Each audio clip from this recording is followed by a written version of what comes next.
আগামী 31শে শ্রাবণ 16ই আগস্ট শ্রাবণ পুত্রদা একাদশী। সবাই শুনবেন, শ্রাবণ পুত্রদা একাদশী। যারা যারা শুনছেন তাদের কাছে আমার নিবেদন রইল, কান পেতে শুনুন, ইউটিউবের মাধ্যমে শুনতে পারবেন। এই শ্রাবণ পুত্রদা একাদশী আবার বলি, 31শে শ্রাবণ 16ই আগস্ট কিন্তু আপনাদের কি হচ্ছে? হ্যাঁ, শ্রাবণ পুত্রদা একাদশী। মায়েরা, আমরা 12 মাসে কটা একাদশী হয় জোরে বলুন? 24টা। তারপরে দেখুন, শয়ন উত্থান পার্শ্ব মোরা, তার মধ্যে ভীমে ছোড়া। যদি কেউ না পারে শয়ন একাদশী করবেন, উত্থান করবেন, পার্শ্ব করবেন, ভৈম করবেন। যদি কেউ করতে না পারেন তাহলে 4টা করবেন। তাও যদি কেউ না করতে পারে তাহলে পাগলার 14 আর পাগলির 8। পাগলা কে বলুন তো? শিব, শিব চতুর্দশী। আর শিব দুর্গার অষ্টমী, পাগলির 8 করতে পারেন। যদি তাও না পারেন তাহলে কি বুড়োর 14 বুড়ির 8, এই নিয়ে কালকাট। যদি তাও না পারিস ভগার খালে, হ্যাঁ, 2 ছেলের 2 জন্মতিথি। কে বলুন তো? রাম রমবী আর জন্মাষ্টমী। মায়েরা, অমাবস্যা পূর্ণিমা গ্রহণ লাগলে আমরা উপবাস থাকি। এরকম হিসাব করলে আমাদের 30 দিন পেরিয়ে যায়। ওরা যেটা 30 দিনে করে সেটা আমরা কেটে কেটে একসঙ্গে নয় 30 দিনে আমরা করি। তাই সবার কাছে নিবেদন রইল, একাদশী আপনারা পালন করবেন। একাদশী মহারানীকে যে সঙ্গে রাখতে পারে তার লাভ আছে। একটা কথা আপনাদের বলে যাই, সবাই আপনারা জানেন যে বিষ্ণু একবার শয়ন অবস্থায় ছিলেন, আর মূর নামক একজন অসুর বিষ্ণুকে আঘাত করতে গিয়েছিল। কিন্তু মায়েরা, যদি কেউ শুয়ে থাকে তাহলে কিন্তু সে তার শক্তি কিন্তু শুই না। শক্তি মানে কি বলুন তো? আপনি ঘুমাচ্ছেন, আপনার নিঃশ্বাস প্রশ্বাস কিন্তু বন্ধ হবে না, আপনার পাচন ক্রিয়া কিন্তু বন্ধ হবে না, আপনার নিঃশ্বাস প্রশ্বাস বন্ধ হবে না, আপনার বডির যে পাচন ক্রিয়া হজম সেটা আপনার বন্ধ হবে না। এগুলো কিন্তু সব ঠিক থাকবে, মানে শক্তি ঠিক থাকবে। তা বাবা ভগবান বিষ্ণু শয়ন করেছিলেন, মন নামক অসুর যখন আঘাত করতে গেল তখন তার শরীর থেকে একটা অপূর্ব জ্যোতি বেরিয়ে হলো, তার থেকে একজন রমণীর সৃষ্টি হলো। সেই মেয়েটি মন নামক অসুরকে আঘাত করে শেষ করে দিলেন। তখন সঙ্গে সঙ্গে বিষ্ণু বলল, বারে মেয়ে, তোর তো ক্ষমতা অনেক, তুই আমার চাইতে শক্তিমতী। বলে, কেন? তুই একজন অসুরকে মেরে ফেলেছিস, আমি তাকে মারতে পারি নাই? বলছে, শুনুন, আমাকে অপমান করবেন না, আপনার শরীর থেকে আমার জন্ম হয়েছে, আপনি আমাকে আশীর্বাদ করুন, আমার একটা নাম দিন, কারণ আমার কি নাম আমি তো জানি না, আপনার শরীর থেকে আমার জন্ম হয়েছে। বলছে, আজকের তিথিটা হচ্ছে একাদশী তিথি, তাই তোর নাম হলো আজ থেকে একাদশী তিথি। তাই মায়েরা, যারা একাদশী করবেন না তারা কিন্তু সবাই একাই দোষী থাকবেন। এই পুত্রদা একাদশী করলে কি লাভ হয়? ভগবান কৃষ্ণকে ধর্মরাজ যুধিষ্ঠির জিজ্ঞেস করছেন, প্রভু, বলে কি না, শ্রাবণ মাসের যে পুত্রদা একাদশী, এই একাদশী করলে মানুষের কি লাভ হয়? বলছে, শোনো, তোমাকে একটা গল্প কথা বলি, শাস্ত্রের কথা। কি? একজন রাজা ছিল মায়েরা, একজন রাজা ছিল। সেই রাজার স্ত্রীর নাম ছিল শৈবা। কিন্তু সেই রাজা সুখে বাস করছিল, সব কিছু ঠিক ছিল, কিন্তু তাদের কোনো সন্তান সন্ততি হয় নাই। আচ্ছা বলুন তো মায়েরা, যার প্রচুর সম্পত্তি আছে সেই স্বামী স্ত্রী যদি কোনো সন্তান সন্ততি না হয় তবে কি হবে বলুন তো? মনের দুঃখে মনটা ছোট হয়ে যাবে। কেন? এত বড় সম্পত্তি আমি কাকে দিয়ে যাব? কিন্তু লক্ষ্য করুন মায়েরা, পুত্র হলো না, সেই দুঃখে নদীর জলে ঝাঁপ দিতে গেল আত্মহত্যা করবার জন্যে।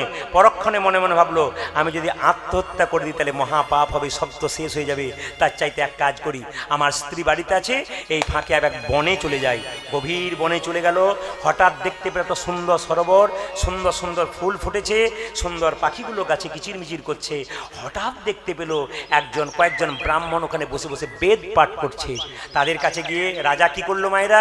প্রণাম করলো, জিজ্ঞেস করলো, যারা ব্রাহ্মণ বেদ পাঠ করছিল, মহারাজ আপনি এলেন, সাষ্টাঙ্গে প্রণাম করলেন, খুব খুশি হলাম, কিন্তু কি কারণে এখানে এসেছেন তার বার্তা আমরা জানতে চাই। সঙ্গে সঙ্গে মহারাজ বললেন, আচ্ছা ব্রাহ্মণগণ, মুনিগণ, আপনাদের কাছে আমার নিবেদন রইল। বলে, কি নিবেদন? আমার কোনো সন্তান হয় নাই, আমি এত বড় রাজত্বের রাজা, আমার কিছু ব্যবস্থা করো। বলছে, আজকে হলো পুত্রদা একাদশী, আজকে বাড়িতে গিয়ে তোমরা স্বামী স্ত্রীতে পুত্রদা একাদশী করো, প্রত্যেক একাদশী করো, তার সঙ্গে পুত্রদা একাদশী করো, দেখবে তোমার পুত্র লাভ হবে। আর সত্যি সত্যি তাই, পুত্রদা একাদশী করার 1 বছর পরে তার স্ত্রীর গর্ভে সন্তান এলো, আর তেজস্বী একজন সন্তান জন্ম নিল। সেই সন্তানটি মহারাজের সন্তান হয়ে গেল। মায়েরা, যদি কারো কোনো সন্তানই হয় নাই, কন্যা সন্তান, সেও পুত্রদা একাদশী করবে। যার পুত্র হয় নাই সে তো অবশ্যই করবে। আর যার সন্তান সন্ততি হয়েছে, সন্তান সন্ততির মঙ্গলের জন্যে আপনারা একাদশী করবেন। এর সাইন্টিফিক কারণ আছে। 14 দিন আপনি খাবার খেলেন, 1 দিন ফাঁকা রাখবেন। হজম হয়ে যাবে, পরবর্তী খাবারটা খেলে আপনি সুস্থ থাকবেন। আবার 14 দিন পরে খাবার খাবেন, তার মানে কি আবার লিভারটা কিন্তু রেস্ট হয়ে গেল। যেমন একটা ছুটি থাকে কাজ করতে করতে, এটা একটা ছুটি দরকার আছে। দেখেন সবাই যে যেখানে বসে আছেন, মুসলিম সমাজে দেখবেন 30 দিন রোজা রাখা হয়, ওটা 30 দিন একসঙ্গে ওরা করে, আর আমরা কেটে কেটে করি। অনেকে প্রশ্ন করে, কিছু মনে করবেন না, যে অনেকে প্রশ্ন করে, অপরাধ নেবেন না, আমার মায়েদের কাছে বলে রাখ, আমার মায়েরা 4 দিন ধরে কিন্তু অসুস্থ অবস্থায় থাকেন, অসহজ অবস্থায়। অনেকে প্রশ্ন করে, বাবা এই সময় একাদশী করতে পারবো না, শাস্ত্র পরিষ্কার করে বলেছে অসহজ অবস্থায় আপনি গুরুমন্ত্র জপ করতে পারেন, আপনি মন্দিরে কাজ করতে পারবেন না, কিন্তু গুরুমন্ত্র জপ করতে পারেন, ভগবানের নাম শ্রবণ করতে পারেন, আপনি একাদশী করতে পারেন। প্রমাণ কি? যখন দেখবেন দ্রৌপদীর বস্তন হচ্ছিল, মায়েরা, দ্রৌপদী তখন রজস্বল অবস্থায় ছিল, বলুন তো দ্রৌপদী হা গোবিন্দ বলে রেখেছিল, ভগবান কি তাকে বসন দেয় নাই? সেই সময় কি বলেছিল? You are untouch lady, I do not touch you, তোমাকে আমি স্পর্শ করতে পারবো না, কারণ তুমি তো অস্পৃশ্য আছো এখন, তুমি তো, তোমাকে আমি স্পর্শ করতে পারবো না।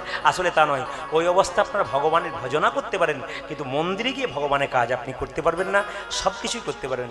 একাদশী তিথি রেখে যদি কোনো অসুস্থ ব্যক্তি থাকে, তাকে খেতে হয়, তাহলে তারপর না করাটাই ভালো। কিন্তু যদি কেউ হালকা দু একটা ওষুধ খায় অথচ একাদশী করে, সে করতে পারে, কোনো অসুবিধা নেই। কিন্তু অনেকে দেখবেন একাদশীর দিনে ডিম ভাজা খেয়ে নাই, নিয়ে বলে ডিম ভাজা খেয়ে ফেলেছি গো, আজকে একাদশী জানতাম না। না জেনে খেলে করে কোনো দোষ হয় না, জেনে নিন। না জেনে খেলে প্রথমেই দোষ হয়। কেন? না জেনে আগুনে হাত দেবে না, হাত পুড়বে না আপনার। না জেনে করা চলবে না। আপনাদের কাছে নিবেদন রইল, জেনে করুন, সচেতন হন, আপনারা তারপর দিন পালন করুন জগন্নাথের প্রসাদ দিয়ে। যা না খেয়ে আপনি একাদশী করলেন, তা খেয়ে আপনি পালন করুন।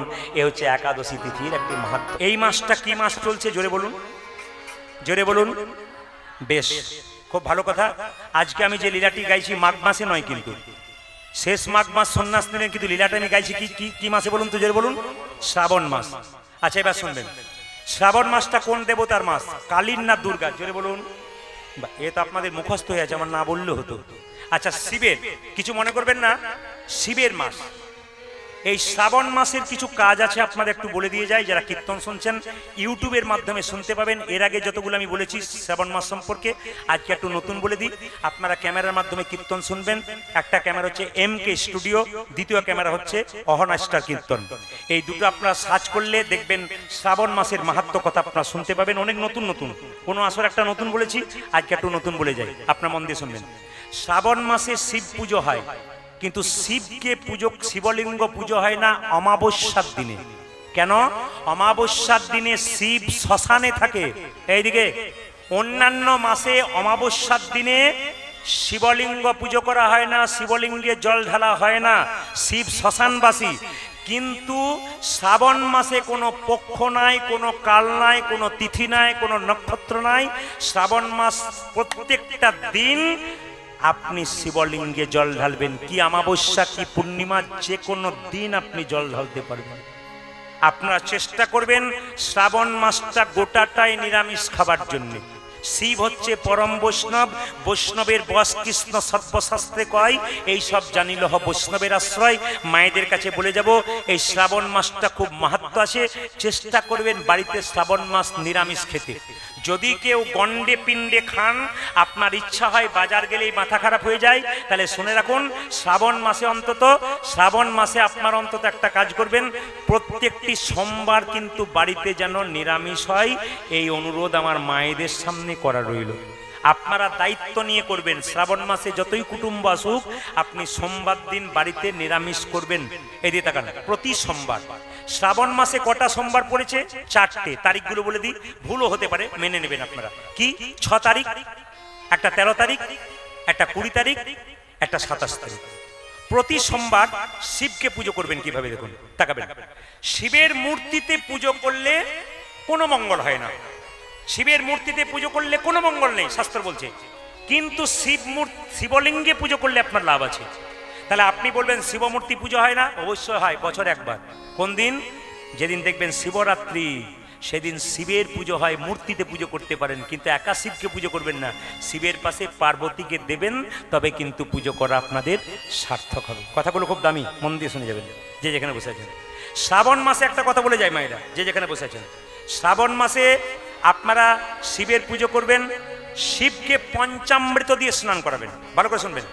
শিবকে যখন স্নান করাবেন, তখন শিবলিঙ্গের নিচে একটা পাথরের পাত্র কিংবা তামার পিতলের পাত্র, থালা দেবেন। এবার দেখুন, জলটা যখন ঢালবেন তার আগে কিন্তু আপনাকে কাজ করতে হবে পঞ্চামৃত। কি কি? দুধ, ঘি, দই, চিনি আর কি মধু, এই পাঁচটা একসঙ্গে মিশিয়ে শিবলিঙ্গে মাখিয়ে দেবেন। দেখবেন বাজার থেকে ভস্ম কিনতে পাওয়া যায়, ওই ভস্মটাও শিবলিঙ্গে মাখাতে পারেন। শেষে আপনি গঙ্গা জল বা শুদ্ধ জল দিয়ে শিবকে ধুয়ে মুছে পরিষ্কার করবেন। আপনারা যেমন বৈশাখ মাসে তুলসী গাছে জলের ধারা দেন, সবচাইতে মঙ্গল হয় আপনাদের যদি শিবলিঙ্গ রেখে দুটো বাঁশের ছোট্ট ছোট্ট ডান্ডা তৈরি করে একটা ছোট্ট মাটির হাঁড়ি নিয়ে যদি কি দিতে পারেন, জলধারা শিবলিঙ্গে দিতে পারেন গোটা শ্রাবণ মাসটা, আপনার কিন্তু বিরাট মঙ্গল হয়ে যেতে পারে। সবাই শুনবেন, শিবলিঙ্গে যখন আপনি শিব পুজো করবেন, লিঙ্গ পুজো করবেন, তখন মাথায় রাখতে হবে তার গোটা পরিবারটাকে পুজো করতে হবে। সামনে রাখবেন নন্দী, যদি পারেন ষাঁড় নন্দীকে রাখতে পারেন, খুব উপকার হয়। যদি পারেন তাহলে আপনি সেদিন গণেশ, কার্তিক এবং মা দুর্গাকে সামনে রাখবেন।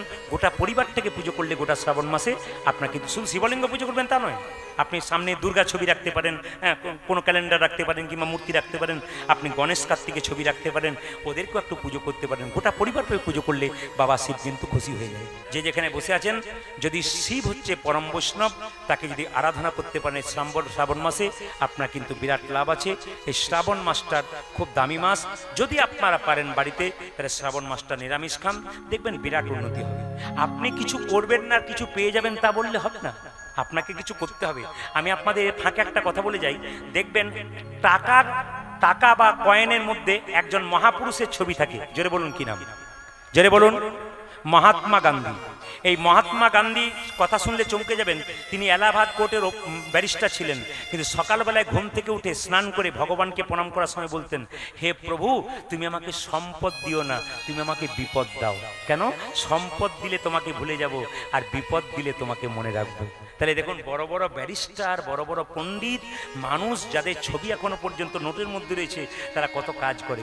আবার শুনে রাখুন, নাথুরাম গডসে যখন মেরেছিল গুলি, কাকে মেরেছিল না, যখন মহাত্মা গান্ধীকে মেরেছিল, তখন মরার সময় দুবার বলেছিল হা রাম, হা রাম, এই বলতে বলতে মরেছিল। মৃত্যুর সময় কেউ ভগবানের নাম করে মরে, কিন্তু একমাত্র মরেছিল কে বলুন তো? মহাত্মা গান্ধী। এই জন্য মহাত্মা গান্ধীর যেখানে সমাধি হয়, সেই জায়গাতে রাম নাম লেখা আছে। এত বড় বড় মহাপুরুষ মারা গেল, মৃত্যুর সময় কোনো কেউ ভগবানের নাম করে মরে নাই, একমাত্র ভগবানের নাম করে মরেছিল কে? মহাত্মা গান্ধী। এই জন্য আপনাদের জানতে হবে, বড় বড় মহাপুরুষ যারা, তারা ভেতরে ভেতরে ভগবান ভজনা করে নিল, আর আমরা একটু চাকরি পেয়ে গেলাম, রোজগার করতে শিখে গেলাম, আর ভগবানকে কে কি আর করে? ভগবানকে বলে কিছু নেই। তখন দেখবেন হিম্মত নিয়ে বলতে শুরু করে। যখনই শরীর থেকে কঠিন রোগ হয়ে যায়, বাড়ির লোক দেখতে পারে না, তখন ভগবানকে ভজনা করে। মায়েরা, শরীর থাকতে, শক্ত থাকতে ভগবানকে ভজনা করুন। দেবেন যদি যৌবনকালে ভগবানকে দেন, বৃদ্ধকালে দিয়ে কোনো লাভ নেই। কেন?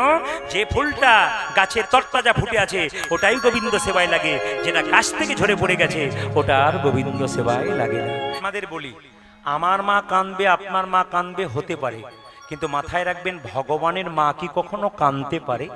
মায়েরা, কিছু মনে করবেন না, অপরাধ করলে জজ সাহেবের মাও পর্যন্ত শাস্তি পায়। ভগবান বলল, কেউ যদি অন্যায় করে না, শাস্তি আমি তাকে দেবই। আপনারা কি মনে মনে ভাবছেন যে আমি লোক ঠকাচ্ছি? আপনি কাউকে ঠকাচ্ছেন, দুদিন পরে দেখবেন আপনাকে কেউ ঠকাচ্ছে। আপনি আজকে কাউকে কাঁদাচ্ছেন, দুদিন পরে দেখবেন অন্য কেউ আপনাকে কাঁদাচ্ছে। কাঁদালে কাঁদিতে হয়, এ কথাটা মিথ্যে নয়। যে যেমন কর্ম করে তার কর্ম অনুযায়ী ফল হয়। আপনি ব্যাংকে 10,000 টাকা জমা দিলেন, ওটা 10 বছর পরে ডবল হবে। আজকে একটি খারাপ কথা বললে কাউকে আপনি অপমান করলেন, তার চোখে জল বেরিয়ে গেল, আপনি 10 বছর পরে ওটা ডবল করে পাবেন। আপনার চোখ দিয়ে আরো ডবল গড় গড় গড় গড় করে জল পড়বে। আপনি কি ভাবছেন শুধু আপনি নন, ভগবানের মা কেঁদেছিল। কে? সচী মাতা। কেন কেঁদেছিল মা? আমার দিকে তাকাবেন, মন দিয়ে শুনে নেবেন। আচ্ছা মায়েরা, রামচন্দ্রের বাবা দশরথ একদিন সিংহাসনে বসে আছে, তিনি দেখছেন আয়নাতে করে আমার এখানকার চুলগুলো পেকে গেছে আর রাজমুকুটটা হেলে গেছে, এবার রামকে রাজা করব। বাবা, যারা এখানে কীর্তন শুনতে এসছেন, অনেক বাবারা কীর্তন শুনছেন, ফাঁকে ফাঁকে বসে আছেন, আপনাদের একটু বলে রাখি, গতকালকে একটা 92 বছরের একজন ভক্ত আমাকে প্রশ্ন করেছিল, বাবা এ সংসারের মালিক কে? আমি বলেছিলাম, সংসারের মালিক তো ভগবান, কিন্তু যে পরিবারে আপনি আছেন, আধার কার্ডে আপনার নাম আছে, আপনি কিন্তু মালিক আধার কার্ডে আপনার বাড়িতে। আচ্ছা মায়েরা, যশরথের যখন এরকম করে মুকুটটা হেলে গেছিল, মুকুটটা চুলটা এখানে পেকে গেছে, মনে মনে ভাবছে মুকুট থাকছে না, এবার আমার ছেলেকে রাজা করব। আচ্ছা বাবা, কিছু মনে করবেন না, যারা এখানে কীর্তন শুনতে এসছেন, আপনি দুপুরবেলায় আপনি কখন বুঝবেন আপনারও পরিবারে আপনি রাজা সেজে বসে আছেন, সংসার চালাচ্ছেন, আপনার মুকুটটা হেলে গেছে, কখন বুঝবেন? তখন বুঝবেন গ্রীষ্মকালে, গরমকালে রোদ্রে খেটে বাড়ি ফেরেন যখন, আপনার বৌমাকে এক গ্লাস জল চান, যখন 1 ঘন্টা পর 1 গ্লাস জল আসে, তখন বুঝবেন আপনারও মুকুটটা হেলে যাচ্ছে। তার মানে আপনাকে কেউ আর ভালোবাসছে না। এই সংসারে দেখে নেবেন, যে যেখানে বসে আছেন, যখন আপনার বৌমা হয়ে যাবে, ছেলে হয়ে যাবে, আপনি কিছু চাইবেন, 1 দিন পর 4 দিন পর পাচ্ছেন, তখন বুঝবেন আপনাকে আর সংসারকে ভালোবাসতে চাইছে না, আপনি সংসারের মহিলা হয়ে গেছেন। সবাই লক্ষ্য করুন, রাজা দশরথ সিদ্ধান্ত দিল রামকে রাজা করব। কৌশল্যা মায়ের খুব আনন্দ, কৈকেয়ী ফুলের মালা গাঁথছে। পেছন থেকে একটা মেয়ে বলে উঠলো, কৈকেয়ী কার জোরে ফুলের মালা গাঁথছিস? বলে কেন? আমার রাম রাজা হবে বলে। মেয়েটি বলে উঠলো, রাম রাজা হলো তো তোর কি হবে? কৌশল্যা হবে রাজমাতা, তুই ভিখারিনী হবে, মালা খা। কি করব? দুটো বর পাওনা ছিল, রাজা দশরথকে সেবা করেছিলি। একবারে রামচন্দ্রের 14 বছরের বনবাস, একবারে পুত্র ভরতের সিংহাসন লাভ। বলুন তো মায়েরা, যে মেয়েটা কানে বিস্মন্ত দিল, মেয়েটার নাম কি? জোরে বলুন। এমন ভাবে বলছেন আপনার পাড়ার লোক বোধ হয় নাকি? না না, মন্থরা প্রতিটি বাড়িতে বাড়িতে আছে, বাড়িতে নয় পাড়াতে পাড়াতে আছে। আপনি ভালো কাজ করবেন, দেখবেন আপনার এখন কীর্তন শুনছেন আপনারা, কিন্তু পেছন থেকে যদি কেউ গল্প করে কুটুস কাটুস করে কানের সামনে, বুঝবেন মন্থরা পার্টি এসে বসে আছে। ওর দিকে তাকাবেন না, আপনার সব চলে যাবে। এই দিয়ে তাকান, আপনার সংসারে যদি কেউ বিষ খায়, ও হসপিটালে গেলে মারা যেতে পারে একজনই, কিংবা বেঁচেও আসতে পারে, কিন্তু কানের মধ্যে যদি একবার বিষ দেয়, গোটা সংসারটা ধ্বংস হয়ে যায়। প্রত্যেকটি মায়েদের কাছে আমি নিবেদন রাখবো, বাবাদের হয়ে, সংসারে থাকবেন, কানে বিষ নেবেন না, খারাপ কথা নেবেন না, হরিনাম নামক অমৃত নেন, আপনার সংসার ভালো হবে। ভালো কথা শুনবেন, আপনি ভালো থাকবেন, খারাপ কথা শুনবেন, আপনি নষ্ট হয়ে যাবেন, আপনার সংসারকে আপনি ধ্বংস করে দেবেন। ওই জন্য ভালো কথা শুনুন। যেই না বলে উঠলো রামচন্দ্রের 14 বছরে বনবাস, পুত্র ভরতের সিংহাসন লাভ, রাজা দশরথ কেঁদে কেঁদে বলল, কৈকেয়ী তুমি যদি আমার চাইতে ছোট না হতে, তোমার পাটা ধরে অনুরোধ করতাম, তুমি চেয়েও না। বলে আমি যা চেয়েছি তা তোমাকে দিতে হবে। বেশ, মেনে নিলাম। রামচন্দ্র পরদিন সকালবেলায় যখন 14 বছরের জন্য বনবাসে যাচ্ছে, তখন কৌশল্যা মা 1 বাটি দুধ রামচন্দ্রকে দিয়েছে। রামচন্দ্র যেই না দুধটা খেতে গেছে, অমনি সঙ্গে সঙ্গে কৈকেয়ী কি করেছে? দুধের বাটিটা মুখ থেকে নিয়ে মাটিতে ফেলে দিয়েছে। ভগবান বললেন, মা কৈকেয়ী তুমি ভুল করলে। বলে কেন? এই যে আমার মুখ থেকে তুমি দুধের বাটি কেড়ে নিলে, আমি তোমাকে কথা দিলাম আগামী পরে কংসের কারাগারে জন্ম নেব, আমার নাম হবে কৃষ্ণ, তুমি হবে দৈবকী, তোমার গর্ভে জন্ম নেব, তুমি আমার মুখ থেকে দুধটা ফেলে দিলে বলে আমি তোমার স্তন দুগ্ধ পান করব না। সবাই তাকান, যখন কৈকেয়ীর গর্ভে জন্ম নিল কে? জোরে বলুন। কৃষ্ণ। দেবকীর গর্ভে যখন কৃষ্ণ জন্ম নিল, তখন দৈবকী বলছে, হ্যাঁ রে কৃষ্ণ, তুই যে আমার কাছ থেকে চললি, তা বল আমার এই দুগ্ধটা যে মাটিতে পড়বে, দেখবেন বাচ্চা যদি মরে যায় হবার পর, কিংবা বাচ্চাকে কেউ নিয়ে চলে যায়, মায়ের স্তন দুগ্ধ আপনা আপনি মাটিতে ঝরে পড়ে। বলছে ওই মাটিটা আমি কি করব? বলছে যে মাটিতে তোমার স্তন দুগ্ধ ঝরে পড়বে, সেই মাটিতে মহাপ্রভুর মালসা তৈরি হবে, চিরের ভোগ দেওয়ার যে মালসা, ওই মাটি থেকে তৈরি হয়ে গেল। দেখুন তত্ত্বটা কোন জায়গাতে গেল। চিরের মালসাটা কোন মাটি থেকে হলো? না দৈবকীর স্তনদুগ্ধ যে মাটিতে পড়লো, সেই মাটিতে ভগবানের ভোগের মালসাটা তৈরি হয়ে গেল। সবার কাছে নিবেদন রইল, মায়েরা, কাঁদালে কাঁদিতে হয়, এ কথাটা মিথ্যে নয়। যে যেমন কর্ম করবে তার সেরকম ফল হবে। সেই কৈকেয়ী আবার কি হয়েছিল?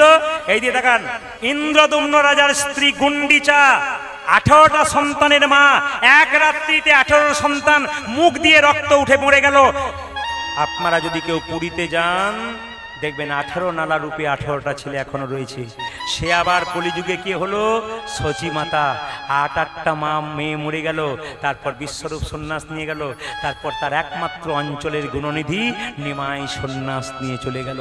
মায়েরা, সেই নিমাই যখন গর্ভে জন্ম নিল, তখন নিমাইকে তখন বললো, নিমাই তুই আমার গর্ভে জন্ম নিলে, আমার স্তনদুগ্ধ পান করে আমার মনোবাসনা পূর্ণ করলি। বলছে তুমি যেহেতু কাঁদিয়েছিলে মা, সেহেতু তোমাকেও কাঁদতে হবে। এই জন্য আজকে শচী মাতা বারবার কাঁদছে। সবাই লক্ষ্য করুন মায়েরা, নিমাই সন্ন্যাস নিয়ে চলে যাচ্ছে, আর যখনই চলে যাচ্ছে তখন শচী মাতা চিৎকার করে বলছে, নিমাই তুই সন্ন্যাস নিয়ে চলে গেলি, তবে আমি মা হয়ে বলে দিলাম, আমার ইচ্ছা ছিল তুই আমার মুখে আগুন দিবি, তুই আমার বুকে আগুন দিলি। তুই আমার মুখে আগুন না দিয়ে তুই আমার বুকে আগুন দিয়ে চলে গেলি, এ জ্বালা আমি সহ্য করতে পারবো না। আমি কথা দিলাম তোকে মাতৃ হত্যার পাপে লিপ্ত করব। তাই মা গঙ্গাকে দর্শন করে সচিমাতা আত্মহত্যা করতে গেল। তুমি তোমার নিমাইকে মাতৃ হত্যার পাপে লিপ্ত করছো। এই দিকে তাকাবেন যে যেখানে বসে আছেন, এইদিকে এইদিকে যারা মা হয়েছেন, নিজের সন্তানকে ভালো তৈরি করতে গেলে প্রথমে মাকে ধৈর্য ধরতে হবে। হ্যাঁ, সন্তান কান্নাকাটি করবে, বুঝিয়ে শুয়ে রাখতে হবে, না রাখতে পারলে আপনাকে আস্তে আস্তে নিয়ে যেতে হবে। কিন্তু মাথায় রাখবেন যে যেখানে বসে আছেন মায়েরা, মাতৃ হত্যার পাপে লিপ্ত করো না, নিতাই বলল। আচ্ছা বলুন তো মায়েরা, মাকে হত্যা করেছিল কুঠার দিয়ে, কে বলুন তো, জোরে বলুন কে? মাতৃহন্তা, জোরে বলুন। মাতৃহন্তা পরশুরাম। এইদিকে যে যেখানে বসে আছেন, মাতৃহন্তা পরশুরাম বাবার কথায় নিজের মাকে কুঠার দিয়ে মেরেছিল। সেই কুঠারটা কিন্তু পরশুরামের হাতে লেগে রয়ে গেছিল। তত্ত্বটা শুনবেন, সেই কুঠারটা কিন্তু পরশুরামের হাতে লেগে। বাবা বাবা কি তোমার কথায় মাকে মেরে ফেললাম, হাতের কুঠারটা আমার হাতে লেগে রয়ে গেল, এখন আমি কি করব? বাবা হয়ে তোকে বললাম এখন এক কাজ কর, তীর্থে যা। কি করব? তীর্থে গেলে তীর্থের আশীর্বাদ পাবি, তোর হাত থেকে কুঠারটা ছেড়ে যাবে। যখন তীর্থে যাচ্ছে, এদিকে তাকাবেন, যখন তীর্থে যাচ্ছে হঠাৎ দেখতে পেল রাস্তাতে একজন ব্রাহ্মণ মাঠে চাষ করছে। চাষি নয়, ব্রাহ্মণ। সে মাঠে চাষ করছে। কি করছে দেখুন, একদিকে গাভী, একদিকে গাভীর বৎস, মানে বড় হয়ে গেছে, একদিকে গাভী একদিকে গাভীর বৎস। তো গাভীটাকে প্রচন্ড মারছে, চলতে পারছে না বলে। এখন বলুন তো, আপনার চোখের সামনে যদি আপনার মাকে কেউ মারে, তাহলে ছেলে হয়ে আপনি কি চুপ করে সহ্য করবেন? জোরে বলুন হ্যাঁ না না। সহ্য করবেন? আপনার চোখের সামনে যদি আপনার মাকে কেউ মারে, তাহলে আপনি ছেলে হয়ে সহ্য করতে পারবেন? তাকান, সঙ্গে সঙ্গে গাভীকে মারছে বলে তার বৎস ডান দিকে টানছিল, সেই বৎসটা কি করেছে, এত বড় বড় সিং একবারে ব্রাহ্মণের পেটে ঢুকিয়ে দিয়েছে। ব্রাহ্মণ মারা গেল। গাভীটা সাদা রঙের ছিল, গাভীটা কালো হয়ে গেল। সঙ্গে সঙ্গে গাভীটার বাচ্চাটা, বৎসটা মারলো ব্রাহ্মণকে, সাদা রঙে ছিল, কালো রঙে হয়ে গেল। মা বলল, তুই যে ব্রাহ্মণ হত্যা করলি রে। তা ব্রাহ্ম হত্যা করলাম, তাহলে কি করবো? সামনে ব্রহ্ম নদ আছে, ওখানে স্নান করে নে, তোর ব্রহ্ম হত্যার পাপ থেকে তুই মুক্তি পেয়ে যাবি। সামনে ব্রহ্ম নদ দেখতে পেলো, যখনই ওই বৎস মানে গাভীর বৎসটা স্নান করে নিল, আর সঙ্গে সঙ্গে গাভী বৎসটা কি হয়ে গেল না, কালো থেকে আবার সাদা হয়ে গেল। এখন দেখতে পেল যে পরশুরাম, যেহেতু গাভীর বৎসটা স্নান করে সে কালো থেকে সাদা হয়ে গেল, মানে মুক্তি পেয়ে গেল, তাহলে আমিও স্নান করব। যেই না স্নান করতে গেছে, অমনি সঙ্গে সঙ্গে হাতের কোঠারটা তার হাত থেকে ছেড়ে পড়ে গেছে, মুক্তি পেয়ে গেছে। ওই জন্য মা, মাতৃহত্যা বড়, মাতৃহত্যার পাপ বড় কঠিন, এ মুক্তি পাওয়া যায় না। এই জন্য আমি আপনাদের বারবার বলবো, যে যেখানে বসে আছেন, আপনাদের মা যদি ছেলেকে বকাবকি করে, কোনো ছেলে মায়ের গায়ে হাত তুলবেন না। আর দাদা ভাইদেরকে বলে যাব, সবাই মন দিয়ে শুনবেন, আপনার স্ত্রী বলুন, আপনার বোন বলুন, আপনার পাড়ার মেয়ে বলুন, কোনো কিছু গন্ডগোল হলে মেয়েদের চুলের মুঠি ধরে কেউ হাত দিয়ে মারবেন না। মেয়েদের চুলে আঘাত করে কেউ মারবেন না। যদি আঘাত করে মারেন, আপনাকে এখানে গ্যারান্টি দিলাম আপনি ধ্বংস হয়ে যাবেন। বলে কোথায়? দৈবকীর চুলের মুঠি ধরেছিল কে? জোরে বলুন, কে ধরেছিল? কংস। শেষ হয়ে গেল। আর কার? মায়েরা দেখুন, আর একজন ছিল কে? তিনি দ্রৌপদী। তার চুলের মুঠি ধরেছিল কে? দুর্যোধন, দুঃশাসন। শেষ হয়ে গেল মা। হ্যাঁ, রাবণ চুলের মুঠি ধরেছিল সীতার, শেষ হয়ে গেল। ওই জন্য বারবার প্রত্যেকটা আমাদের দাদা ভাইদেরকে বলবো, যদি কোনো নারী খারাপ কাজ করে, কোনো খারাপ কথা বলে, আপনি তাকে বকাবকি করুন, কিন্তু চুলে হাত দিয়ে কোনো নারীকে আঘাত করবেন না, তবে কিন্তু আপনার ধ্বংস অনিবার্য 100%। আমি বলি নাই, শাস্ত্র কিন্তু বুঝিয়ে দিচ্ছে। তাই সবাই লক্ষ্য করুন, নিমাই যখন সন্ন্যাস নিয়ে চলে যাচ্ছে, সবাই লক্ষ্য করুন, সচিমাতা বলল, নিতাই তুই আমার নিমাইকে আনতে পারবি? বলে কথা দিলাম মা, নিমাইকে আনবো। বলে যে একবার সন্ন্যাস নেই সে বাড়ি ফেরে না। ওগো মা, শান্তিপুরে অদ্বৈতের বাড়িতে আমি তোমাকে তোমার নিমাইকে মিলিয়ে দেবো। তা চলো, আমাকে তুমি আশীর্বাদ দাও, আমি তোমার নিমাইকে আনতে যাব। 80 বয়সও হয় না, কার হয় না কিছু মনে করবেন না। আমার পাশের গ্রামে দুজন বন্ধু ছিল, আমি ছোট থেকে দেখে আসছি, এই কয়েকদিন আগে মারা গেল। তো একজনের নাম রামবাবু, একজনের শ্যামবাবু। তো রামবাবু 2-4 বার বৃন্দাবন থেকে ঘুরে এসেছে। রামবাবু শ্যামবাবুকে বলছে, এইবার আমি যাব, আপনি যাবেন? শ্যামবাবু বলছে, আমার স্ত্রীকে জিজ্ঞেস করে আসি, উনি যদি বলেন, উনি যদি পারমিশন দেয় তবে। আপনাদের এখানে আচ্ছা কিছু মনে করবেন না, স্বামীরা স্ত্রীর কথায় উঠবোস করে না স্ত্রীরা স্বামীর কথায় উঠবোস করে? দাদারা বলছে ঘরে গিয়ে দেখবেন, এখানে বলছেন আপনি, আমাদের বলার কোনো উপায় নাই। এইদিকে তাকাবেন, এদিকে তাকান মায়েরা, এইদিকে। আকবর একবার ঢোল বাজিয়ে চারিদিকে খবর দিয়েছিল যে স্বামীর কথায় যারা উঠবোস করে সেই পুরুষরা একদিকে যাও, আর যে পুরুষ স্ত্রীর কথায় উঠবোস করে না তারা একদিকে যাও। এখন লক্ষ্য করুন, সবাই তো স্ত্রীর কথা উঠবোস করে সব বাঁ দিকে চলে যাচ্ছে, আর যে স্ত্রীর কথা শোনে না ও ডান দিকে লিকে পাতলা মতো একটা লোক ডান দিকে দাঁড়িয়ে আছে। আকবর বলছে বা তোমার পাওয়ার আছে বলতে হবে। বলে কেন? এত মোটা মোটা লোকগুলো সব স্ত্রী কথা উঠবোস করে সব বাঁ দিকে দাঁড়ালো, আর তুমি কেমন ডান দিকে দাঁড়িয়ে আছো? বলছে তুমি ডান দিকে দাঁড়ালে কেন? তখন পাতলা লিখে বলছে আমার স্ত্রী বলেছে তুমি ভিড়ের মধ্যে যাবে না, ওই জন্য আমি ডান দিকে। মানে ও আগে বেশি করে শোনে আর কি, কেউ বাদ দেয় না। কীর্তনে যে কি মজা আছে, যত রাত বাড়বে তত বুঝবেন যে কি পাওয়ার আছে। তো মায়েরা সবাই লক্ষ্য করুন, তো রামবাবু আর শ্যামবাবু, মন দিয়ে শুনবেন, শ্যামবাবু বলছে আমার স্ত্রীকে, এই যে শুনছো? বলে কি? রামবাবু রামবাবু আমার মতো অত গরম করে বলে রামবাবু 4 বার হয়ে গেল, আমি একবার যাই। তোমার লজ্জা করে না? ছেলের এখনো বিয়ে হয় না, বৌমা দেখে যাবে। রামবাবু যাওয়ার ইচ্ছে ছিল, স্ত্রী বলেছে ছেলের বিয়ে দি, বৌমা দেখবো, ব্যাস চলে যাবে। মায়েরা বৌমা হলো, শেষে বলছে রামবাবু বলছে এইবার চলুন। আমার স্ত্রীকে জিজ্ঞেস করি, হ্যাঁ গো এবার তো বউ হয়ে গেল, আর কোনো অসুবিধা নাই, তুমি থাকো আমি যাই। তোমার লজ্জা করে না? এই বুড়ো, দেখবেন এখন খুব হ্যাঁ গো স্যাগো করছে না, যখন বুড়ো বয়স হয়ে যাবে না তখন স্ত্রী বলবে বুড়ো শুনছো কি? এই কি পাওয়ার দেখুন। আর দেখবেন নতুন বিয়ে হয়তো, সবিতা তুমি আমার কবিতা, তোমাকে ছেড়ে আমি থাকতেই পারবো না। আর যখনই বয়স হয় খালি মানে এই জিনিস কিন্তু সব সংসারে হয়, আমি দেখছি বলে বলছি আর কি। এই দিয়ে তাকাবেন মায়েরা, রামবাবু শ্যামবাবুকে তার স্ত্রী বলছে তোমার লজ্জা করে না? আচ্ছা ছেলের বিয়ে দিলাম, একটা নাতি কি বলছে, একটা নাতি নাতনি দেখে যাই। রামবাবু নাতি নাতনি হোক তারপর যাবে। নাতি হলো, বলো বাহ নাতি হয়েছে, এবার চলুন। কি গো এবার যাই? স্ত্রী বলছে না। বলে কেন? মুখে ভাতটা হয়ে যায়। বলবে কি? চলে গেলে বৃন্দাবন। মুখে ভাতটি হলো, সবাই ভোজ খেতে বসলো, দাদু শ্যামবাবুও বসলো, বুড়ো মানুষ দাঁত নাই, গিলতে গিলতে গলায় লেগে নিতাই গৌর হরি বল। এইদিকে তাকাবেন, একটা মজার ঘটনা আছে। এদিকে সতে সতে মেলা চাই, 100 হয় না। তাকাবেন আমার দিকে, সতে সতে মেলা চাই, 100 হয় না। তাকান, গুরুকেও সৎ হতে হবে, শিষ্যকেও সৎ হতে হবে। কানে দিল ফিস ফিস, মাসে মাসে কিছু করে দিস, এরকম করলে কিন্তু হবে না। সৎ হতে হবে শিষ্যকে, সৎ হতে হবে গুরুকে। আমার দিকে তাকান, আমার দিকে তাকান। এই আপনাদের নারায়ণপুর তো খুব একটা ছোট গ্রাম নয়, এ পাশ থেকে শুরু করলে ওই পাশ পর্যন্ত শেষই হয় না। আমার দিকে তাকান। তো এইদিকে মায়েরা, এ গুরুকে সৎ হতে হবে, শিষ্যকে সৎ হতে হবে। একটা গ্রামে একজনই গুরু আছে, গোটা গ্রামে প্রায় 22-24 জন আছে। সবার বাড়ি গুরু যায়, কিন্তু একবার একজনের বাড়ি গুরু যায় না। কে? মধুসূদনের বাড়ি। এই দিয়ে দেখান মায়েরা, কেন?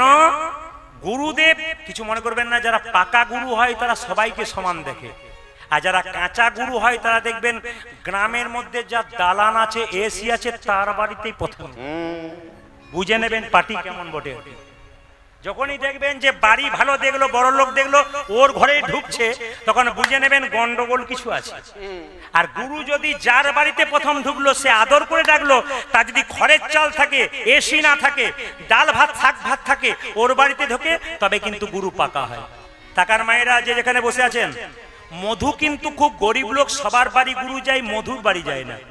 তো যার বাড়িতে গুরুদেব আছে তাকে জিজ্ঞেস করছে, গুরুদেব জিজ্ঞেস করছে, হ্যাঁ রে তোদের নারায়ণপুরের মধু কেমন আছে?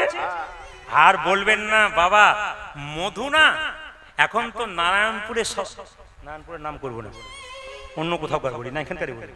মধু না নারায়ণপুরের সবচাইতে বড় লোক, তাই নাকি? কেন? খুব গরিব ছিল। বড় লোক কি করে? লটারি টিকিট কেটেছে, আর ভগবান কি কৃপা করেছে, 5 কোটি টাকা পেয়েছে, ব্যবসা বাড়িয়েছে, গাড়ি বাড়ি টিভি সবকিছু। গুরুদেব তখন মনে মনে ভাবলো, তাহলে মধুর বাড়ি একবার গেলে হয় না? এই যে দেখার মায়েরা, মধু কিন্তু প্রতিদিন অপেক্ষা করে থাকে গুরুদেব আসবে আসবে বলে। যখন গরিব ছিল কোনোদিন গুরুদেব তার মাটিতে পা বাড়ায় নাই, তাকে দেখাও করে নাই, কারণ গরিব লোক, ও কিছু দিতে পারবে না। আজকে মধুর বাড়িতে গুরুদেব, এই দেখা গুরুদেব গেছে, মধু বাবা আসুন আসুন। এখন মধুর তো ভক্তি আছে, মধু পা ধুয়ে দিল, ফুল টুল দিল। বাবা মধু, এই যে তুই অট্টালিকা বানিয়েছিস রে, সব আপনার শ্রীচরণের কৃপায়। এ টিভি তো দারুণ টিভি রে, তখন নতুন নতুন টিভি কিনেছে তো, টিভি তো দারুণ, বলছে টিভিটা দারুণ, বলে হ্যাঁ সব আপনার শ্রীচরণে কি পাই। হ্যাঁ রে তোর বাইকটাও তো খুব ভালো, সব আপনার শ্রীচরণে কি পাই। ফ্রিজটা তো খুব ভালো, বলে তো আপনার শ্রীচরণে কি পাই। তখন গুরুদেব মনে মনে বলছে, বেটা খালি বলছে আমার চরণের কি পাই, একবার দেখি তো চেয়ে কি হয়। টাকার মায়েরা, এ মধু তুই জানিস তোর গুরু বাবার একটি মাত্র ছেলে, বাইক নাই, দিবি? দেবো। আচ্ছা তোর গুরুমা বলে সবাই ঠান্ডা খাবার খায়, খেতে পায় না গরমকালের দিনে, ফ্রিজটা দিবি? দেবো। এবারে সব দেবো বলছি, কি করবে রে বাবা? আচ্ছা মধু টিভিটা? দেবো। যা চাইছে, হ্যাঁ মধু মিক্সচার মেশিনটা? বলে হ্যাঁ ওটাও দেবো। এখন লক্ষ্য করুন মায়েরা, মধু বলেছে গুরু বাবা আপনি যা চাইবেন আপনার চরণের কৃপায় তো। গাড়িতে চাপিয়ে নদী পার হবে, নদীর কূলে গিয়ে যখন নৌকাতে চাপাচ্ছে তখন মধু বলছে বাবা আপনাকে সব কিছু দিলাম, একটা জিনিস আপনার কাছে পাওনা আছে, আমি নিতে পারি নাই, ওটা নিয়ে তারপর যাব। বলে কি? একবার ঘর থেকে আসি, বাড়িতে গিয়ে ইয়াব্বর একটা কাটারি নিয়ে এসেছি। মধু কাটারি নিয়ে কি করে? বলে কাটবো। বলে কি কি কাটবি? বলে গুরুদেব, বলে কি, কতদিন ধরে দরজায় বসেছিলাম তোমার চরণ পাবো বলে। আমি গরিব ছিলাম, তুমি কোনোদিন আসো নাই, আমি বড় লোক হয়েছি, তুমি আমার বাড়ি এসেছো, কিন্তু পরবর্তী ক্ষেত্রে তুমি যদি আর না আসো, তাই তোমাকে যাবার আগে তোমার চরণ দুটো কেটে নেব। চরণে দুটো কেটে নেব, চরণ দুটো কেটে নেব, তোমার চরণ দুটো কেটে নেব। মাঝরাত্রিতে ঘরের বউ কাঁদা ভালো নয়, ঘরের অমঙ্গল হয়। বিষ্ণুপ্রিয়া ঘুম থেকে উঠে মনে মনে ভাবছে, বুঝতে পেরেছি গো আমার সর্বনাশ হয়ে গেল। আসলে আমি কালকে সারা দিন খারাপ খারাপ জিনিস দেখেছিলাম। কি দেখেছিলাম? দিনের বেলায় শিয়াল ডাকছে। মায়েরা রাত্রিবেলায় শিয়াল ডাকে, কিন্তু দিনের বেলায় যদি শিয়াল ডাকে প্রাচীন মানুষরা বলছে অমঙ্গল হয়। রাত্রিবেলায় যদি কাক ডাকে অমঙ্গল হয়। বিষ্ণুপ্রিয়া বলছে দিনের বেলায় দেখলাম শিয়াল ডাকছে, রাত্রিবেলায় কাক ডাকছে। একজন গোয়ালিনী কাঁধে ভার নিয়ে যাচ্ছিল, হঠাৎ কান থেকে তার দধি দুগ্ধ পড়ে গেল, সে হাহাকার করে কাঁদছে, লক্ষণ ভালো নয়। ঘর থেকে বেরিয়ে মনে মনে ভাবলো, যদি আমার প্রভু তার মায়ের কাছে গেছে। শচীমাতার মন্দিরে তাকিয়ে দেখলো খরম জোড়া প্রভুর নাই, কিন্তু মনে মনে ভাবলো যদি ভেতরে ঢুকে বসে আছে মায়ের সঙ্গে গল্প করছে। কান পেতে শুনলো, দেখতে পেল বিষ্ণুপ্রিয়া দীর্ঘ নিঃশ্বাসে ঘুমাচ্ছে। হঠাৎ আছাড় খেয়ে পড়লো বিষ্ণুপ্রিয়া শচীমাতার দরজার সামনে, হাহাকার করে কাঁদছে। 14 বছরের মেয়ে শিখিয়ে দিল স্বামী ভক্তি কাকে বলে। আর আমাদের সমাজে কিছু মেয়ে আছে এখন স্বামীর নাম ধরে ডাকে। শ্বশুর শাশুড়ি বসে আছে, তার সামনে মেয়েটি স্বামীর নাম ধরে ডাকছে, এই তাপস। কি ডিজাইনের ডাক! নাতিনি যেন ঠাকুমাকে, ঠাকুমা যেন নাতিকে ডাক সারছে, এমন ভাবে বলছে, এ তাপস। নাম থাকলে কিছু মনে করবেন না, সবাই তাকান। এই বিষ্ণুপ্রিয়া যেদিন থেকে নিমাই সন্ন্যাস নিয়ে চলে গেল, এইদিকে শব্দ নয়, যেদিন থেকে নিমাই সন্ন্যাস নিয়ে চলে গেল সেদিন থেকে বিষ্ণুপ্রিয়া কি করে দেখুন মায়েরা। ওই 14 বছরের মেয়েটা প্রতিদিন ভোর 4টের সময় ঘুম থেকে উঠে, কি গ্রীষ্ম, কি শীত, কি শরৎ, কি হেমন্ত, তাকাবেন। ওই 14 বছরের মেয়েটা ভোরবেলায় ঘুম থেকে উঠে, মাঘ মাসের রাত্রিতে মায়েরা ঘর থেকে বেরোতে পারেন না। 14 বছর বয়স মানে আপনার বাড়িতে যে মেয়েটা ক্লাস 9-এ পড়ে, চৈতন্য চরিতগ্রন্থ বলছে বিষ্ণুপ্রিয়া ভোরবেলায় ঘুম থেকে উঠে গঙ্গায় স্নান করে ভিজে কাপড়ে এরকম করে বাড়িতে এসে খালি কি করে জানেন? কাপড়টা পরিবর্তন করে না, খালি বলে হরে কৃষ্ণ হরে কৃষ্ণ হরে কৃষ্ণ। কত বয়স বললাম? 14 বছর। শিখে নিন, খুব দামি কথা, শাস্ত্রের কথা। বিষ্ণুপ্রিয়া খালি হরে কৃষ্ণ হরে হরে। পাশের বাড়ি মেয়েটি জিজ্ঞেস করে, প্রিয়া কি তুই যে মরে যাবি রে, তুই যে মরে যাবি? বলে কেন? ভোরবেলায় ঘুম থেকে উঠে ঠান্ডা জলে স্নান করে থরথর করে কাঁপছিস আর কৃষ্ণ বলে কাঁদছিস। বিষ্ণুপ্রিয়া বলে, আমার মা আমাকে শিখিয়ে দিয়েছে আমি সহধর্মিণী, স্বামী যদি ধর্ম করে আর স্ত্রী যদি তাকে সাহায্য না করে সহধর্মিণী বলবে কি করে? আমার স্বামী যদি শীতের রাত্রিতে কৃষ্ণ কৃষ্ণ বলে পথে পথে কেঁদে চলে যায়, আমি তার স্ত্রী হয়ে কেন কৃষ্ণ বলে কথা বলবো? বিষ্ণুপ্রিয়া কাঁদে। পাশের বাড়ির মেয়ে জিজ্ঞেস করে, প্রিয়া সারাদিন তো হরিনাম করিস, খাস কি? আপনারা দিনের মাথায় 3 বার 4 বার খান, কিন্তু বিষ্ণুপ্রিয়া 14 বছরের মেয়েটা কি করে শুনুন, ইতিহাসে পুণ্য নামটা লেখা আছে তার। কি করে? ভোরবেলায় ঘুম থেকে উঠে ভোর 4টে থেকে সন্ধ্যে 6টা পর্যন্ত ভিজে কাপড়ে একটা করে ধান নেয়, খুঁটে খুঁটে একটা করে চাল বের করে, সকাল থেকে সন্ধ্যে পর্যন্ত যে কটা হরিনাম কুটিতে চাল হয় একবার গঙ্গা থেকে জল এনে সেদ্ধ করে খায়। এরই নাম বিষ্ণুপ্রিয়া। মায়েরা, নেমাই সন্ন্যাস নেবার পর আর বাড়ি আসে না, সবাই জানে, কিন্তু শাস্ত্র বলছে, চৈতন্য চরিতগ্রন্থ বলছে, নেমাই সন্ন্যাস নেওয়ার পর একদিন রাত্রি 12টার সময় বিষ্ণুপ্রিয়ার কাছে এসেছিল। কিরকম? বিষ্ণুপ্রিয়া বসে আছে ঘরে। নিত্যানন্দ বলল, সচিমা তোমার নিমাই এসেছে বলে। কোথায়? অদ্বৈতের বাড়িতে। চল বোমা, সেজে নাও সেজে নাও, আমার নিমাই। এখন আমার নিমাই এসেছে, দেখতে যাব। নিত্যানন্দ বলল, সচিমা নিমাই সবাইকে যেতে বলেছে, একজনকে বলে নাই। জোরে বলুন, কাকে? বিষ্ণুপ্রিয়া। বিষ্ণুপ্রিয়া কেঁদে কেঁদে বলল, সবাইকে ডেকেছি, আমাকে ডাকে নাই। সবাইকে ডাকলো, আমার না না না, তোমাকে আমি যাব না। ভক্ত যদি ভগবানকে ডাকে, ভগবান ভক্তের মাথায় বিরহের বোঝা চাপিয়ে দেয়।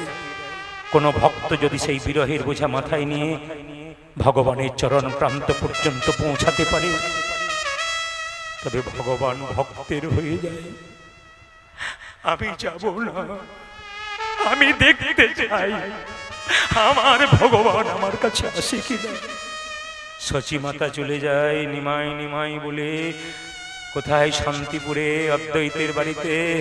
আর বিষ্ণুপ্রিয়া আছাড় খেয়ে কাঁদে। পাড়ার মেয়েরা নিমাই দেখতে যায়, চিৎকার করে বলে, এ প্রিয়া! মেয়েরা দেখবেন কাটা খায় নুনের ছিটা দিতে ভালোবাসে। বিষ্ণুপ্রিয়াকে বলছে, এ প্রিয়া! প্রভু সবাইকে ডাকলো, আর তোকে ডাকলো না। কাটা খায় নুনের ছিটা। তোর মতো হতভাগিনী আর আছে কজনা? তোর মতো ভাগ্যহীনা আছে কজনা?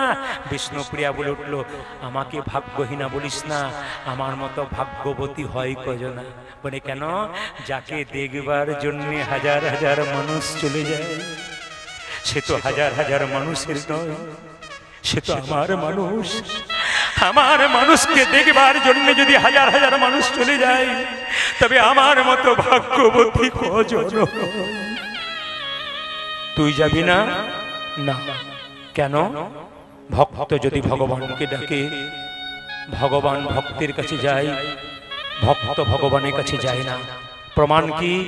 অহল্যা পাষাণ হয়েছিল, রামকে ডেকেছিল, রাম অহল্যার কাছে গিয়েছিল, অহল্যা তো রামের কাছে যায় নাই। ওরে, ছোট ছোট বাচ্চারা যখন ঘুড়ি ওড়ায়, দড়িটা তার হাতে থাকে, লাটাইটা হাতে থাকে, ঘুড়িটা উপরে থাকে, ও টান মারলে ঘুড়ি আসবে। আমার প্রভুর সঙ্গে প্রেমের লাটাইটা আমার হাতে আছে, আমি টান মারলে আমার কাছে আসবে। সবাই তাকান, যে যেখানে বসে আছেন। একদিন রাত্রি 12টার সময় বিষ্ণুপ্রিয়ার দরজায় ধাক্কা দিচ্ছে কে? নিমাই। প্রিয়া, প্রিয়া, প্রিয়া, প্রিয়া, প্রিয়া, ও প্রিয়া। রাত্রি 12টা। বিষ্ণুপ্রিয়া ঘুমিয়ে গেছে, 14 বছর মেয়ে, বাচ্চা মেয়ে তো ঘুমিয়ে গেছে। তাড়াতাড়ি, কে তুমি? আমি। তুমি কে? আমি। এই জগতের সবাই তো আমি। তুমি কে? আমি তোমার প্রাণনাথ এসেছি। আচ্ছা বলুন তো মায়েরা, কোন স্ত্রীর স্বামী যদি বহুদিন বাইরে চলে যায়, সেই স্বামী যদি অনেক দিন পর স্ত্রীর কাছে আসে, সে স্ত্রীর কি অবস্থা হয়? কীর্তন কেমন জিনিস দেখুন। এতক্ষণ আপনারা হাসছিলেন, আনন্দ করছিলেন, এমন একটা প্রেমের কথা বললাম, আপনারা স্তব্ধ হয়ে গেলেন। কীর্তন এরকম হতে হবে, ভক্ত আপ্লুত হবে, ভক্ত ভিজে যাবে, ভক্তের ভেতরে ঢুকবে। ওই 14 বছরের মেয়েটা, তুমি এসেছো প্রভু, এতদিন। প্রিয়া, ঘরের ভেতর থেকে বললে হবে না, দরজাটা খোলো। না, খুলবো না। খোলো তুমি। এইদিকে তাকাবেন মায়েরা। বিষ্ণুপ্রিয়া দরজাটা খুলেছে, 14 বছরের মেয়ে।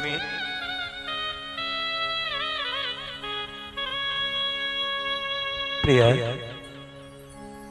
তুমি আমার দিকে তাকাবে না? না, অভিমান হয়েছে বুঝি? না, সন্ন্যাস নেবার সময় তোমায় বলে যায়নি বলে আমার প্রতি তোমার অভিমান হয়েছে? না না, আমার অভিমান হয় নাই, আমার অভিমান হয় নাই।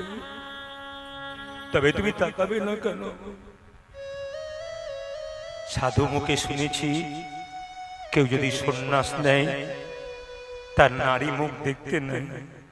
আমার মতো হতভাগিনীর মুখ দেখি আমি তোমার সন্ন্যাস ধর্ম নষ্ট করতে চাই। নিমাই বলল, প্রিয়া, তোমার মতো পত্নী যদি ঘরে ঘরে হয়, প্রতিটি পতি গোবিন্দ চরণ পায়। বিষ্ণুপ্রিয়া প্রশ্ন করল, স্বামী, ভগবানকে যে ভালোবাসে সে এত কাঁদে কেন? এ পৃথিবীতে যারা ভগবানকে ভালোবাসে তারা কাঁদে কেন? তারা কেন কাঁদে? কেন কেন কেন? ভগবান বললেন, প্রিয়া, শুনে রাখবেন মন দিয়ে, এই জগতে যে পড়াশোনা করে তাকেই পরীক্ষা দিতে হয়, রাখাল বাগালকে পরীক্ষা দিতে হয় না। মায়েরা, সোনা দোকান থেকে কিনেছেন, যখন বিক্রি করতে যাবেন স্বর্ণকারের কাছে পরীক্ষা করে দেখবে এ সোনার মধ্যে কতটা খাদ আছে, কতটা সোনা আছে। ভগবানকে যখন ভালোবাসবেন, ভগবান আপনাকে পাট বা ধাক্কা দিয়ে পরীক্ষা করবে, এই যে আমার হয়েছে, কতখানি আমার হয়েছে। প্রভু, এই আমার 14 বছর বয়স, লোকে আমায় না বালিকা বলে। বিষ্ণুপ্রিয়ার কথাগুলো শুনবেন, শুনবেন, আপনাদের ভেতরে চৈতন্য, প্রেম, তাকান, চৈতন্য হবে। বলছে, প্রভু, তুমি তো সন্ন্যাস নিয়ে চলে গেলে, তোমার মাকে কাকে দায়িত্ব দিয়ে গেলে? আমাকে দিয়ে গেলে। শুনবেন, কত দামি কথা বিষ্ণুপ্রিয়া নিমাইকে জানাচ্ছে। স্বামী, যেদিন থেকে সন্ন্যাস নিয়ে গেলে তোমার মা দরজায় দরজায় কাঁদে পাগলিনীর মতো। আমি সারাদিন তোমার মাকে কি করি জানো? সান্ত্বনা দিই। গো, তোমার ছেলে চলে গেছে সন্ন্যাস নিয়ে জগৎকে উদ্ধার করার জন্য, তুমি কাঁদছো কেন? এই দেখো, এই দেখো, তোমার তো ছেলে গেছে, আমার তো স্বামী গেছে। আমি স্বামী হারা হয়ে এই 14 বছরের মেয়েটা যদি শক্ত থাকতে পারি, তুমি থাকবে না কেন? আমি তো শক্ত। সারাদিন তোমার মাকে আমি সান্ত্বনা দিই, রাত্রিবেলায় আমি নিজেকে সান্ত্বনা দিতে পারি না। সারা রাত্রি তোমার মা যখন ঘুমায়, আমি তখন সারা রাত্রি তোমার কথা ভাবি, প্রভু তুমি কবে আসবে?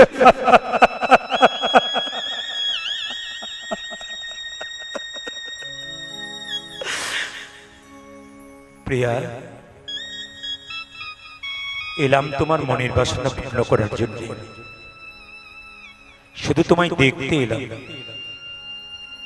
আচ্ছা প্রিয়া, স্বামী যদি বহুদিন পর স্ত্রীর কাছে আসে, তার কিছু চাওয়া পাওয়া থাকে না?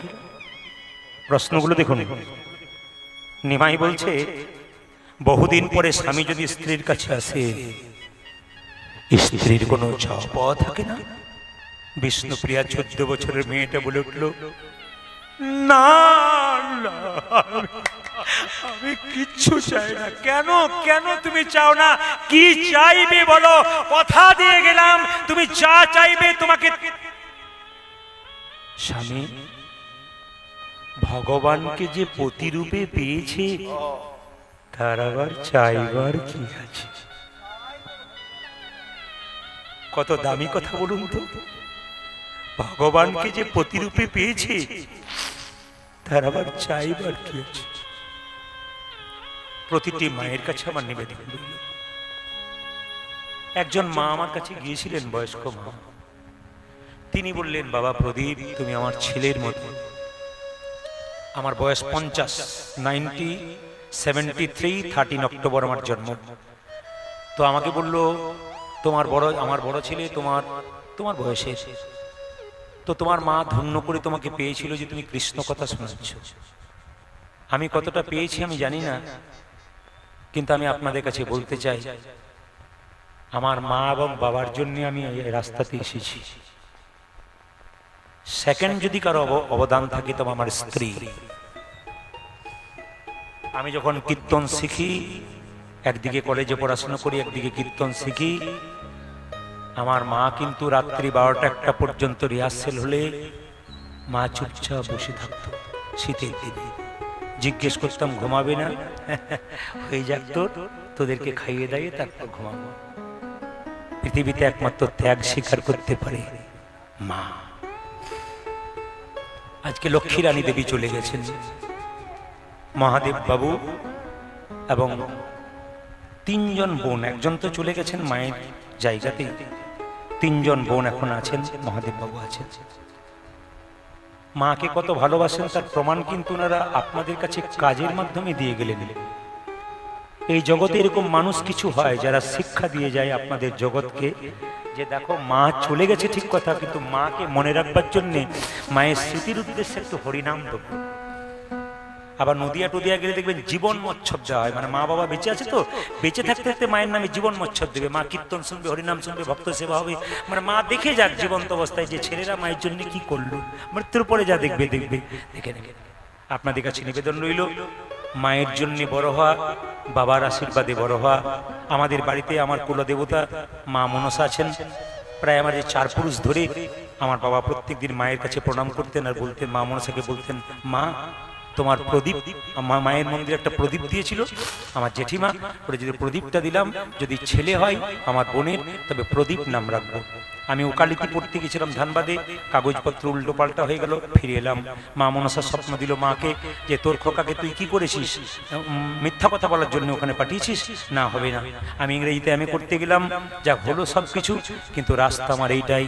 মা পছন্দ করেছিল। আমার মায়ের মন্দিরে বাবা প্রতিদিন প্রার্থনা করে বলতো, আমার ছেলেকে যেন সবাই চিনতে পারে। বাবা প্রতিদিন চোখের জলে মায়ের মন্দিরে ভাসতেন।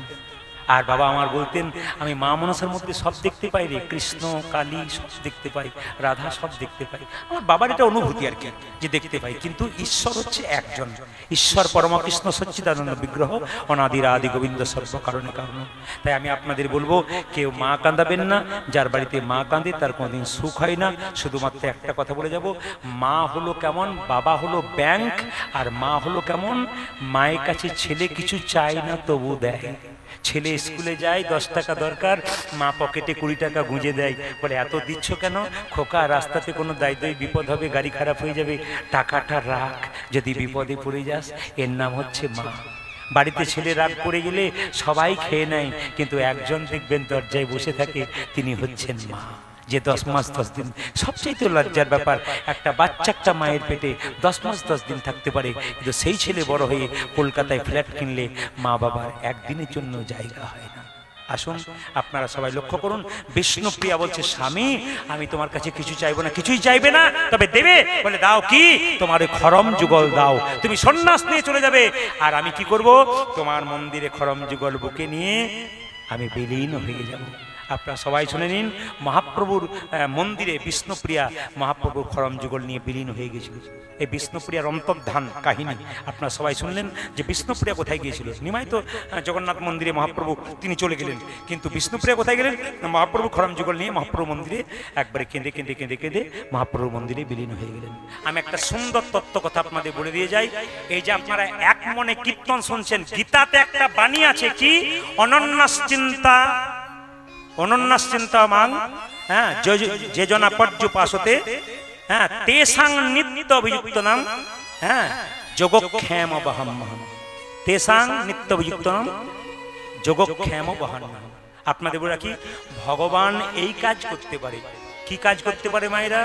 যদি কোনো শাস্ত্রের কথায় কোনো ভুল হয় আপনারা নিজ গুণে ক্ষমা করবেন, সবাই তাকাবেন। মায়েরা অন্য চিনতে মানে এক চিনতে, এক মনে, একভাবে কেউ যদি ভগবানকে ডাকতে পারে তবে ভগবান ভক্তের বোঝা নিজেই বইতে পারে। যোগক্ষেম বহাম্যহম, ভক্তের বোঝা ভগবান বইতে পারে। একজন ব্রাহ্মণ ঠাকুর পড়ছিল ওই লাইনটা, ভক্তের বোঝা ভগবান বইবে? না না, পারবে না। এক কাজ করি, একটা লোহার শলকা দিয়ে ওই শ্লোকটাতে দাগ দিয়ে দিয়েছিল, যোগক্ষেম বহাম্যহম। ওখানে কিন্তু দাগ দিয়ে দিল। কে দাগ দিয়ে দিল? জগন্নাথ মিশ্র। যেই না দাগ দিয়ে দিয়েছে, তার একটা কাজ ছিল কি, সকাল থেকে সন্ধে পর্যন্ত ভিক্ষা করতো, যেটুকু পেত ভগবানের চরণে দিত, তারপর দুজনে সেবা গ্রহণ করতো। কোনো ছেলে মেয়ে ছিল না। এখন লক্ষ্য করুন, জগন্নাথ মিশ্র সেই শ্লোকের মধ্যে দাগটা দিয়েছে, আর দাগটা দেওয়ার সঙ্গে সঙ্গে তাকান, দাগটা দেওয়ার সঙ্গে সঙ্গে শ্লোকটা আঘাত পেয়েছে। মানে শ্লোকে যদি কেউ দাগ দেয়, আঘাত দেয়, তবে ভগবানের অঙ্গে হাত পাওয়া যায়। এবার লক্ষ্য করুন, সকালবেলায় গেছে কে ভিক্ষা করতে? জগন্নাথ মিশ্র। কিন্তু আজকে কি হয়েছে?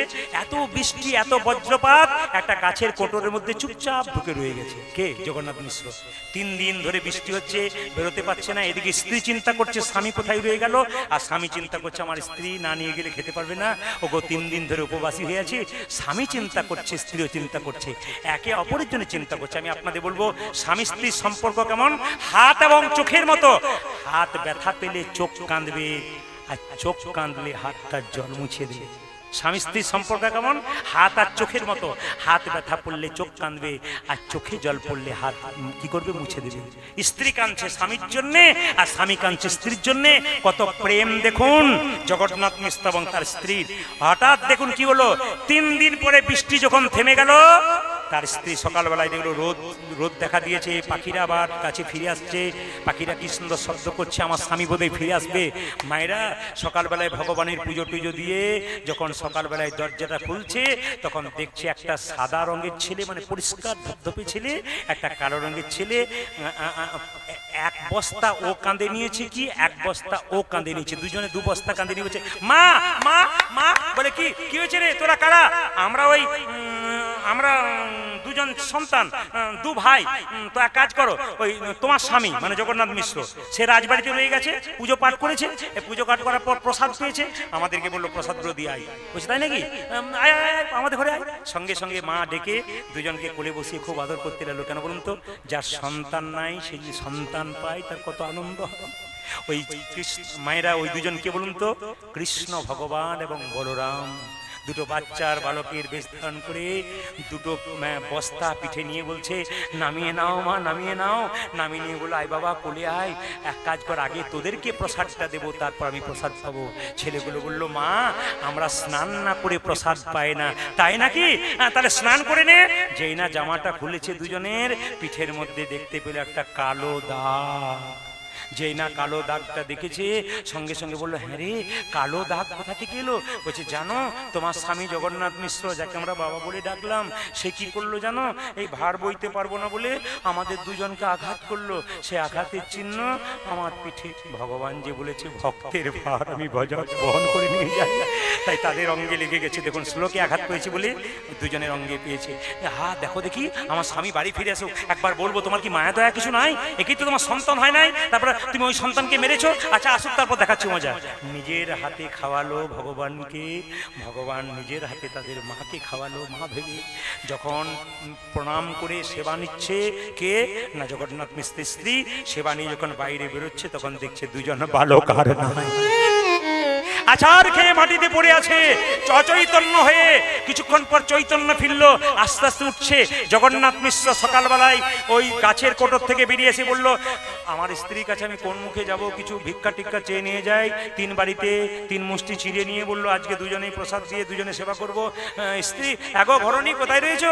স্বামী স্বামী, ও বুঝেছি বুঝেছি, তুমি ক্লান্ত হয়ে গেছো গো, 3 দিন খাওনি বলে তোমার এরকম অবস্থা হয়েছে। ওই দেখি দেখি দেখি, দেখো সামান্য চিড়ে এনেছি, দুজনে প্রসাদ ভাগ করে খাবো। কি বলছো তুমি? এখন তো প্রসাদ দিয়ে গেল, আমি তো খেলাম। ওদের কে দিয়ে গেল? 2 ছেলে। আবার তুমি তাদের মেরেছো, তোমার সাহস কম নয়? দেখো দেখিনি, ওই ছেলেগুলো অদৃশ্য হয়ে গেল, দেখতেই পেলাম না। কেমন দেখতে গো? একজন কালো রঙের, একজন সাদা ধবধবে পরিষ্কার, তাই নাকি? মেরেছো, তাদের পিঠে দাগ হয়ে গেছে, তুমি নাকি ভার বহন করতে পারবে না বলে মেরেছো। চৈতন্য ফিরে গেল জগন্নাথ বিশ্ব। প্রভু, এ আমি কি করলাম প্রভু? আমার স্ত্রী ভাগ্যবতী, আমার ভাগ্য ভালো নয়। স্বয়ং ভগবানকে কোলে বসিয়েছে, নিজে প্রসাদ পেয়েছে। আমার বিশ্বাস ছিল না যোগক্ষেম মহাম ভগবান ভক্তের ভার বইতে পারে, এ আমার বিশ্বাস ছিল না গো। এই জন্য আছাড় খেয়ে পড়ে কাঁদতে লাগলো জগন্নাথ মিশ্র। আর কেঁদে কেঁদে বলল, বলো কে তোমায় চিনিতে পারে, তুমি না চেনালে পারে। বলো কে তোমায় চিনিতে পারে, তুমি না চেনালে পারে। বলো কে তোমায় চিনিতে পারে, তুমি না চেনালে পারে। আজকে তোমায় চিনিতে পারে, তুমি না চিনালে পারে। দেখা দাও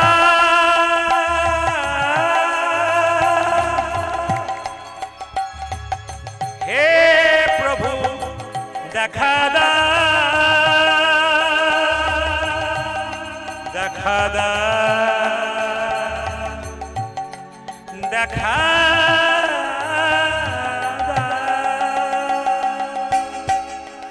বলো কে তোমায় চিনিতে পারে, তুমি না চেনালে পারে।